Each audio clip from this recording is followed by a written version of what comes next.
नमस्कार, जय हिंद, सत श्री अकाल। वंदे मातरम। भारत के 130 करोड़ आबादी को मेरा शत शत नमन। यदि आप किसी को नीचा न दिखा सको, यदि आप किसी को झुका न सको, यदि आप किसी को बदनाम न कर सको, यदि आप उसके साथ अपनी मनचाही नहीं कर सको, तो एक ही फंडा होता है, या तो वह जिस संस्था से जुड़ा है उस संस्था को झुका दो या खरीद लो, या तो उसके परिवार के ऊपर किसी को अगवा कर लो, उसके बाद से उसे जिस दिशा में चाहो उस दिशा में मोड़ सकते हो। लेकिन एक ऐसा भी शख्स है जिसने इन सभी फंदों को तोड़ते हुए, जंजीरों को तोड़ते हुए, उसने इस गुलामी की आज़ादी को बेपरवाने की तरह एक आग में झोंक करके खुद को इन सभी चीज़ों से आज़ाद कर लिया है। आज हम बात करने वाले हैं देश के ईमानदार और मशहूर पत्रकार रवीश कुमार का। रवीश कुमार एनडीटीवी में एक एंकर और संपादक के रूप में जाने जाते हैं, जो काफ़ी दिनों से एनडीटीवी से जुड़े हुए थे। आज उनकी हम आपको बात बताने वाले हैं कि उन्होंने एनडीटीवी को जब ज्वाइन किया तो उस समय लेटर छापने का जो उनका कार्य था, जो सिलसिला था, वहाँ से लेकर के उनके एंकर होने तक और पत्रकार होने तक का कैसा सफ़र रहा है, इन तमाम चीज़ों के बारे में जिक्र करने वाले हैं। वहीं पर जिक्र करने वाले हैं कि उनके बचपन किस तरह से बीते और किन परिस्थितियों में बीते और क्या उनकी डिग्रियां रहीं और कैसे कैसे वह इस मुकाम तक पहुँचे हैं। तो मेरा नाम है प्रदीप, आपके साथ मैं प्रदीप डीडीयू पर एक बार फिर पुनः स्वागत करता हूँ। रवीश कुमार जो इंडिया के ही नहीं बल्कि दुनिया के कई देशों में अपना वर्चस्व जमा चुके हैं और आज उनकी पूरे दुनिया में चर्चाएं चल रही हैं। रवीश कुमार एनडीटीवी में कार्यरत थे, लेकिन अभी चंद दिन हुए उन्होंने अपना रिजाइनेशन एनडीटीवी को दे दिया है। दरअसल देश में गोदी मीडिया की इस कहर प्रवणता है, जिसको देखते हुए तमाम जो भी गोदी मीडिया के मालिक हैं, उनके जो भी खरीदने वाले जो भी लोग हैं, अडानी अंबानी, इस तरह से जो भी लोग हैं, इन्होंने सोचा रवीश कुमार की बातों को दबाने के लिए नहीं दबा पाए, उसके बाद से सोचा क्यों ना इनके एनडीटीवी को ही खरीद लिया जाए, एजेंसी को ही खरीद लिया जाए, कंपनी को खरीद लिया जाए, ताकि ये हमारे चंगुल में रहे और जो हम कहेंगे वही यह करेंगे। रवीश कुमार एक ऐसे सच्चे पत्रकार हैं जिन्होंने दबे कुचले, गरीब, मजदूर, असहाय, बेसहारा और बेरोजगार और पक्ष विपक्ष दोनों की बात बारीकियों से रखा है। उनका time prime with Ravish Kumar के नाम से रात 9 बजे आता था, जो काफ़ी चर्चा में था और काफ़ी उसमें पॉलिटिकल चीज़ें और एक इंसान में किस तरह से सुधार आ सकते हैं उसके जीवन में, इन तमाम चीज़ों के बारे में उसमें बखूबी जिक्र रहता था। वहीं पर पक्ष और विपक्ष का बिना किसी भेदभाव का उसमें जिक्र रहता था। तो आज हम उनके शैक्षिक और उनके बचपन के जीवन के बारे में आपको बताने वाले हैं। तो उनका बचपना बिहार में उनका जन्म हुआ था, पूर्णिया चंपारण जिले के मोतिहारी में। उनका हाई स्कूल का एजुकेशन की बात करें तो उनका हाई स्कूल है वह लोयोला हाई स्कूल से उन्होंने अपना इंटर तक उसको ऐसे पटना से ही उन्होंने इंटर तक डिग्री हासिल की।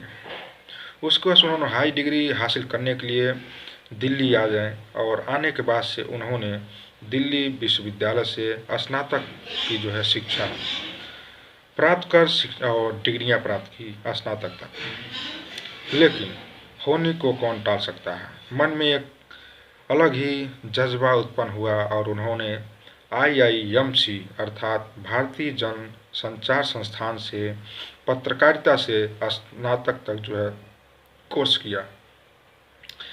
स्नातक तक कोर्स किया, उसके बाद से अपना आगे जीवन काफ़ी मजबूरियों से भरा हुआ पड़ा था और इन्हीं सभी को देखते हुए उन्होंने पत्रकारिता के क्षेत्र में एक अपना कदम रखा और ज्वाइन किया एनडीटीवी को। वो साल था 1994। 1994 में रवीश कुमार जी ने अपना जो है एनडीटीवी में, इसके पहले भी कई सारे कंपनी उन्होंने जो है इंटरव्यू वगैरह रिज्यूम दे चुके थे, लेकिन संभावित जहाँ पर नसीब कुछ कुछ होती है लेकर जाती है वहीं पर जो है लोग चले जाते हैं अक्सर। तो उन्होंने वहाँ से जो है न उस कंपनी में जाकर के इन्होंने एनडीटीवी में आया, और इसमें जो है शुरुआती करियर इनका एक पत्र छापने से शुरुआत होता है। शुरुआती में काफ़ी जो है संघर्ष भरा इनका जीवन था, और इन्होंने लगातार जो है मेहनत करते रहे। तमाम डिस्ट्रिक्ट स्टेट से और फॉरेनर कंट्री से भी एनडीटीवी को जो है पत्र लिखने जाने लगे, और उस पत्र को उसमें जो भी उसमें समाचार होते थे, जो भी उसमें जानकारियाँ होती थी, उसको जो है एकत्रित करते थे। उसके बाद से उसे जो है टीवी पर और अखबारों में शो किया जाता था।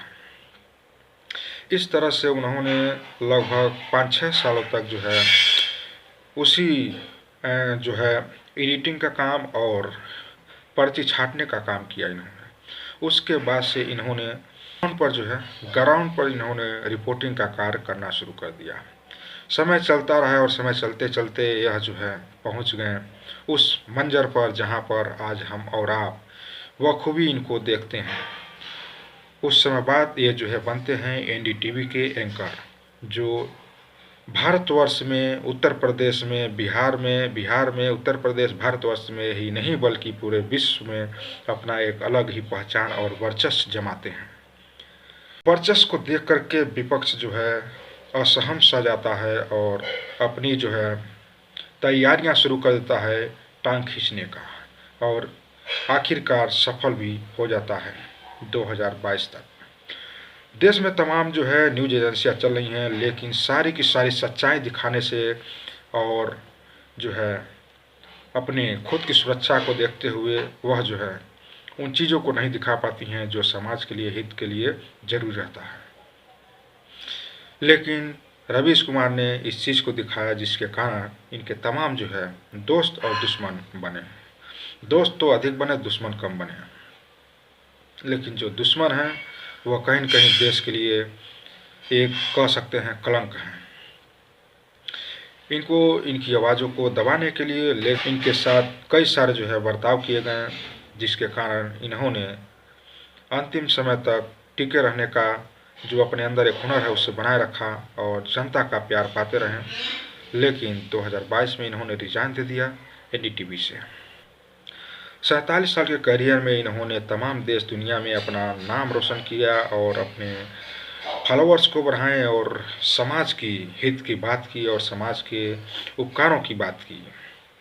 इन्हीं में इनको जो है तमाम पुरस्कार भी दिए गए, जो इस प्रकार से राष्ट्रपति के द्वारा इनको जो है पुरस्कृत किया गया, जो सर्वश्रेष्ठ पुरस्कार माना जाता है पत्रकारिता के क्षेत्र में। पुरस्कार की श्रेणी में बात करें तो इनको जो पुरस्कार मिला था वह था गणेश शंकर विद्यार्थी 2010 पुरस्कार 2014 में जो है इनको मिला था, और देश के राष्ट्रपति के द्वारा इनको जो है इस पुरस्कार को दिया गया था। वहीं पर रामनाथ गोयना पुरस्कार जो सर्वश्रेष्ठ पत्रकारिता के क्षेत्र में मिलता है 2013 में जो है इनको मिल चुका था, और 2019 में इनको जो है रेमन मैग्सेस पुरस्कार मिला था, और 2019 में एक और पुरस्कार मिला था जो छत्तीसगढ़ पुरस्कार था माधवराव एक्सप्रेस, उसमें जो है इनको इस तरह से पुरस्कार मिला है। वहीं पुरस्कार की श्रेणी में और भी कई सारे पुरस्कार हैं। जो रेमन मैग्सेस पुरस्कार है अगस्त 2019 में पत्रकारिता के क्षेत्र में उनको जो है यह पुरस्कार मिला था। दरअसल यह पुरस्कार जो है उन लोगों को दिया जाता है जो लोग गरीब, वंचित, अति पिछड़ों लोगों का आवाज़ उठाते हैं। रवीश कुमार एक अच्छे एंकर के साथ साथ एक अच्छे लेखक भी माने जाते हैं। उन्होंने तमाम प्रकार के जो हैं लेख लिखे हैं, और जिसे एक धागों में पिरो करके उन्होंने एक किताब का नाम दे दिया, और उनके इस धागों में कई सारे किताबें जुट गईं जो देश के लिए काफ़ी हितकर हैं। उन्होंने लगभग 5 पुस्तकें ऐसे लिखी हैं जो विश्व में काफ़ी विख्यात पुस्तकें हैं, काफ़ी जो है प्रसिद्ध पुस्तकें हैं। उन 5 पुस्तकों के नाम हम आपको विस्तारपूर्वक बताते हैं। इश्क में सहर होना। जब सहर इश्क में हो जाता है तो समझ सकते हैं आप, या सहर को जब इश्क हो जाता है तो समझ सकते हैं आप, किसी को इश्क हो जाता है तो कितना उनको आगे पीछे और सही गलत का कुछ फर्क नहीं पड़ता है। इसीलिए इन्होंने इश्क में सहर होना पहला इनका जो है किताब लिखा है। देखते रहिए दुनिया में क्या चल रहा है, देखते रहिए, दूसरा इन्होंने किताब लिखा। और तीसरा किताब लिखा रवीश पंथी इन्होंने दूसरा जो है किताब लिखते हैं। वहीं पर चौथा किताब लिखते हैं the free voice on democracy culture and the nation. चौथा इनका किताब है, काफ़ी जो है विश्व लेवल पर यह किताब जो है प्रसिद्ध है। पांचवा किताब इनकी है बोलना ही है, लोकतंत्र संस्कृत और राष्ट्रवाद के बारे में। लोकतंत्र संस्कृत और राष्ट्रवाद के बारे में बोलना ही है। ये जो है तमाम इनकी पुस्तकें थी। इनकी किताबें जो है काफ़ी अंग्रेजी में, कन्नड़, मराठी, नेपाली भाषाओं में जो है भी प्रकाशित हुई। ये थे हिंदी क्षेत्र के एंकर और पत्रकार, लेकिन इनकी जो किताबें हैं वह तमाम भाषाओं में विस्तारित रूप से छापी गई हैं। आखिरी लेख 6 सितंबर 2019 का था इनका, जहां पर इन्होंने मनीला में एक भाषण दिया था। गरीबी और बेरोजगारी और उन्मूलन के लिए जो है तमाम इन्होंने बातें कही थी, जहां पर इनको रेमन मैग्सेसे पुरस्कार से नवाजा गया था। तो ये था रवीश कुमार के जीवन का विस्तारित रूप। रवीश कुमार जी ने एक अपने करियर में उस कदम को आगे बढ़ाया था जहां पर तमाम बड़े बड़े दिग्गज एंकर्स, टीवी और एजेंसियां, न्यूज़ एजेंसियां और तमाम बड़े बड़े लोग जो है वहां अपना कदम बढ़ाना किसी खतरे से कम नहीं आते।